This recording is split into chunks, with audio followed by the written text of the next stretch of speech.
So ito nga po mga kababayan, no, may tukod pa yung ano dito ng coping beam. Kung mapapansin po natin, ayan, may ano pa, may tukod. So kunan natin para pantanmil mga kababayan.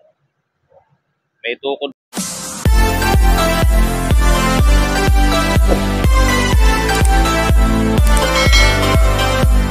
Magandang gabi po sa ating lahat mga kababayan. Mag-update lang tayo dito sa ating NLEX connector mga kababayan dito po sa Ramon Magsaysay Boulevard.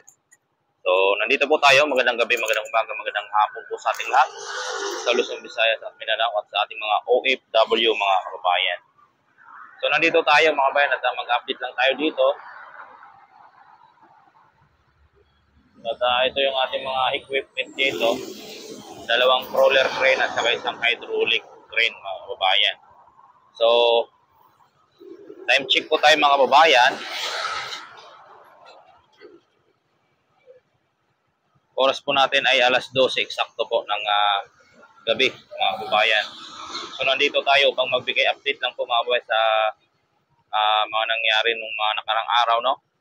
Mga nagawa. So nandito tayo ngayon upang magbigay update dito po sa ating NLEX connector mga kababayan, section 2 dito po sa may Ramon Magsaysay. So ito nga po mga kababayan, ating makikita, no, ang ating mga crawler crane at mga hydraulic ay nakatambay pa dito, no, dahil nga po sa holiday wala po pasok ang ating mga workers. So mag-update lang po tayo dito mga kababayan, no. So bago natin umpisa ng ating video ito mga kababayan, baka naman po pwede makihingi ng favor, pa-like and subscribe at i-share na din po at i-click ang all notification bell para lagi po tayong ma-notified sa ating mga ina-upload sa ating YouTube channel mga kababayan. So ito nga po mga kababayan, no, madilim dito sa area na to, no, video madilim dito. At doon sa may ilalim po ng steel box girder ay medyo may maliwanag doon. So pupunta tayo doon mga kababayan upang magbigay update sa inyo.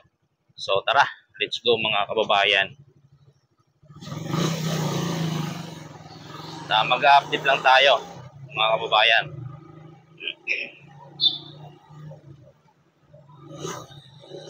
So ito may counterflow na dumaan na motors. Ay, motor pala kasi isa lang. So dito mga kababayan, no, maliwanag dito at matindi ang liwanag dito sa area na to mga kababayan. At may enforcer naman na nagbabantay sa area na to mga kababayan. So magbibigay lang po tayo ng kunting update dito po sa ating So may enforcer dito dahil nga po dito ay crossing para mag-ano po dito, bantay. So kaya may bantay po sila dito mga kababayan, ano. At tuloy-tuloy lang po tayo sa pagbibigay update dito mga kababayan.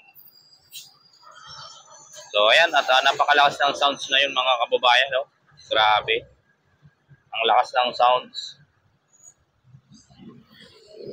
So ito nga po mga kababayan, no, may tukod pa yung ano dito ng coping beam. Kung mapapansin po natin, ayan, may ano pa, may tukod.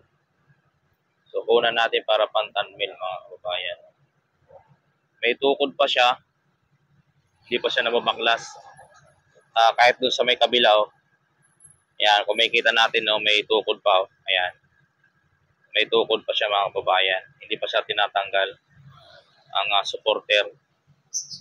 So dito tuloy-tuloy pa rin po ang ano dito pag babantay po ng mga importers. Kasi kumakit yung iba dyan sa on-ramp, hanggang off-ramp, may dumidiretso hanggang dito. Tulad yung sasakyan na yun, no?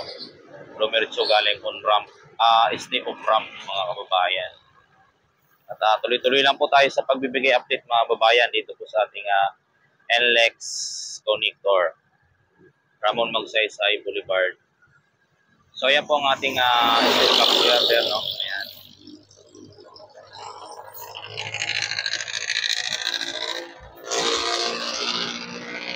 Ayan, no, magano yan dyan na truck siguro.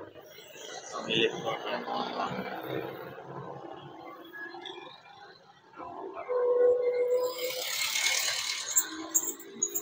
Ayan yung ano nyo, NLEX connector, no? Port area pag kumaliwa. Tapos yung diretso dito, ito na sa may Ramon Magsaysay, Pakubaw. Pakubaw naman to mga kababayan. So dito, magkano tayo dito sa may release? Wala naman ano dito eh.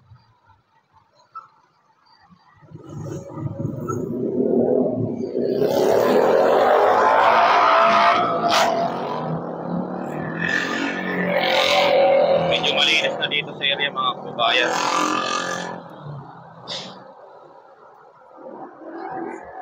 Ayan o, medyo malinis na doon o. Sa kabilang open beam. At saka yung isa, binaklasan na rin po ng forma doon. Tapos yung doon sa may ano na ng station, ang sa Tamisa, aywan ko lang kung meron ng ano, forma na kompleto. At sahig pa lang na ano doon eh. Ang pinakasahod pa lang ng forma para sa open beam. So maliwanag din dito ang ilaw oh, nakasilaw.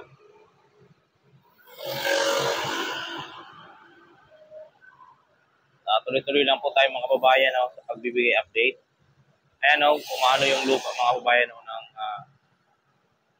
ng LRT2.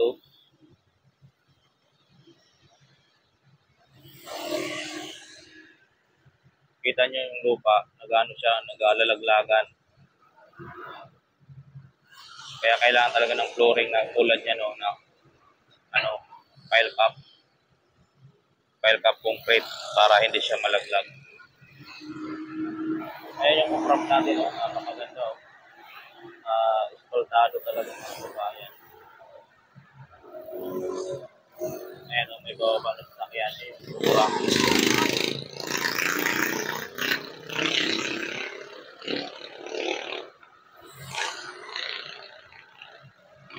Ito may unra po na dito, hindi na medyo madilim mga kababayan. So malinis naman yung area na natin dito. Kitang-kita naman natin no, at malinis-linis na yung area. Itong ano, release na to, hindi na to dito dadaan.